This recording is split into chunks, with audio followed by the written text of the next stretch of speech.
Hello, എല്ലാവർക്കും നമ്മുടെ ചാനലിലെ പുതിയൊരു വീഡിയോയിലേക്ക് സ്വാഗതം. നമ്മുടെ ഇന്നത്തെ റെസിപ്പി വളരെ ഈസി ആയിട്ട് ഉണ്ടാക്കാൻ പറ്റിയ എന്നാൽ നല്ല ടേസ്റ്റുള്ള ഒരു ഉരുളക്കിഴങ്ങ് മസാലക്കറിയാണ്.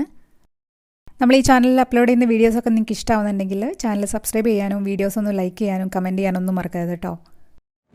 അപ്പോൾ ആദ്യം തന്നെ നമുക്കിതിലേക്ക് ചേർക്കാനുള്ള കുറച്ച് പൊടികളുണ്ട്, അതൊന്ന് ചൂടാക്കി എടുക്കണം. അതിനായിട്ട് ഞാനൊരു പാൻ അടുപ്പത്ത് വെച്ചിട്ടുണ്ട്. അതിലേക്ക് ഒരു 2 ടേബിൾ സ്പൂൺ മല്ലിപ്പൊടിയാണ് ചേർത്ത് കൊടുക്കുന്നത്. കൂടെ തന്നെ 1 ടീസ്പൂൺ കാശ്മീരി മുളക് പൊടിയും 1/4 ടീസ്പൂണോളം നമ്മുടെ സാധാരണ എരിവുള്ള മുളക് പൊടിയില്ലേ അതും ചേർത്ത് കൊടുക്കാം. കൂടെ തന്നെ ഒരു 1/2 ടീസ്പൂൺ മഞ്ഞൾപ്പൊടി കൂടെ ചേർക്കുന്നുണ്ട്. ഇനി ഇതെല്ലാം കൂടെ ലോ ഫ്ലെയിമിൽ ഇട്ടതിന് ശേഷം നന്നായിട്ടൊന്ന് മൂപ്പിച്ചെടുക്കാം. ഇതുപോലെ പൊടികളുടെ കളറൊക്കെ ഒന്ന് മാറി നല്ല മൂത്ത മണമൊക്കെ വരുന്ന സമയത്ത് നമുക്ക് ഗ്യാസ് ഓഫ് ചെയ്ത് ഇത് മാറ്റി വയ്ക്കാം. ഞാനിവിടെ ഒരു കുക്കർ അടുപ്പത്ത് വെച്ചിട്ടുണ്ട്. ഇനി നമുക്കിതിലേക്ക് ഒരു വലിയ സവാള ഇതുപോലെ ചെറുതായിട്ട് കട്ട് ചെയ്തതാണ് അത് ചേർത്ത് കൊടുക്കുന്നുണ്ട്. ഞാനിവിടെ ഒരു 4 മീഡിയം സൈസ് വലുപ്പത്തിലുള്ള ഉരുളക്കിഴങ്ങാണ് എടുത്തിട്ടുള്ളത്. അത് ഇതുപോലെ ചതുര കഷ്ണങ്ങളായിട്ട് മുറിച്ചതാണ്, അതും കൂടെ ചേർത്ത് കൊടുക്കാം നമുക്ക്. കൂടെ തന്നെ ഒരു മീഡിയം സൈസ് നല്ല പഴുത്ത തക്കാളി നോക്കിയിട്ട് അതും ഇതുപോലെ ക്യൂബ്സ് ആയിട്ട് കട്ട് ചെയ്തതാണ്, അതും കൂടെ ചേർത്ത് കൊടുക്കാം. ഇനി ഒരു 3 പച്ചമുളക് ഇതുപോലെ കീറിയിട്ട് കൊടുക്കാം. ഞാനിവിടെ 1/2 ഇഞ്ച് വലുപ്പത്തിലുള്ള ഒരു ചെറിയ കഷ്ണം ഇഞ്ചിയാണ് എടുത്തിട്ടുള്ളത്. കൂടെ തന്നെ ഒരു 6-7 അല്ലി വെളുത്തുള്ളിയാണ് കുറച്ച് കൂടുതൽ വേണ്ടത്, ഇഞ്ചി കുറച്ച് മാത്രം മതിയാവും. അത് രണ്ടും കൂടി ഇതുപോലെ നന്നായിട്ടൊന്ന് ചതച്ചിട്ടെടുത്തതാണ്, അതും കൂടെ ചേർത്ത് കൊടുക്കാം. കൂടെ തന്നെ കുറച്ച് കറിവേപ്പിലയും കൂടെ നമുക്ക് ചേർത്ത് കൊടുക്കാം. പിന്നെ ഒരു 1/4 ടീസ്പൂൺ ഉപ്പും പിന്നെ നമ്മൾ നേരത്തെ ചൂടാക്കി വെച്ചിട്ടുള്ള പൊടികളുണ്ടല്ലോ അതും കൂടെ നമുക്ക് ഇതിലേക്കൊന്ന് ചേർത്ത് കൊടുക്കാം. ഇനി ഇതെല്ലാം കൂടെ നന്നായിട്ട് തന്നെ ഒന്ന് മിക്സ് ചെയ്ത് കൊടുക്കാം നമുക്ക്.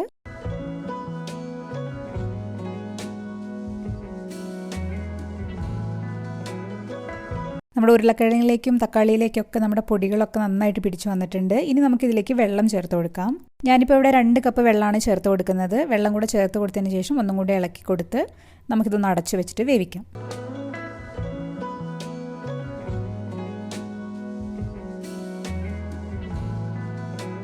മീഡിയം ഫ്ലെയിമിൽ ഒരു 3 വിസിൽ വരുന്നത് വരെ നമുക്ക് വേവിച്ചെടുക്കാം.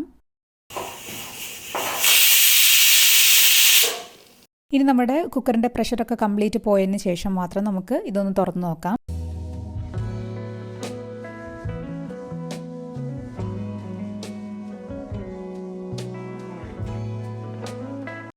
ഇപ്പോൾ ഉരുളക്കിഴങ്ങൊക്കെ നന്നായിട്ട് തന്നെ ഒന്ന് വെന്ത് വന്നിട്ടുണ്ട്. ഇനി കുറച്ച് ഉരുളക്കിഴങ്ങ് നമുക്കൊന്ന് ഉടച്ചു കൊടുക്കാം, കറിക്ക് ഒരു തിക്നെസ് കിട്ടാൻ വേണ്ടിയിട്ട്.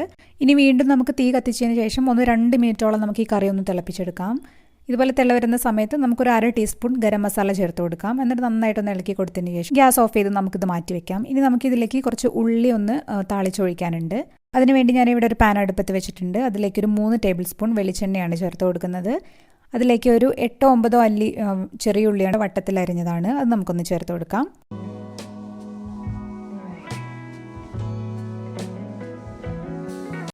ചെറിയ ഉള്ളിക്ക് നന്നായിട്ട് മൂത്ത് വരുന്ന സമയത്ത് നമുക്കിതിലേക്ക് കുറച്ച് കറിവേപ്പില കൂടെ ചേർത്ത് കൊടുക്കാം. ഇനി നമുക്കിത് കറിയിലേക്ക് ഒഴിച്ച് നന്നായിട്ടൊന്ന് സ്പ്രെഡ് ചെയ്തതിന് ശേഷം നമുക്ക് കുക്കർ അടച്ച് വെച്ച് ഒരു 10 മിനിറ്റ് വെയിറ്റ് ചെയ്യാം.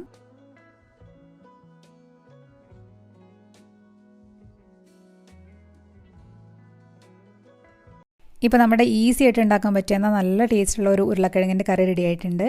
ഇത് പുട്ടിൻ്റെ കൂടെയോ ചപ്പാത്തിയുടെ കൂടെയോ പത്തിരിയുടെ കൂടെയോ ഒക്കെ നല്ലൊരു കോമ്പിനേഷനാണ്. നിങ്ങളെല്ലാവരും ഉണ്ടാക്കി നോക്കണം. അഭിപ്രായം കമൻറ്റ് ബോക്സിൽ വന്നിട്ട് പറയണം. നമുക്ക് അടുത്തൊരു വീഡിയോ ആയിട്ട് വീണ്ടും കാണാം. അതുവരെ ബൈ.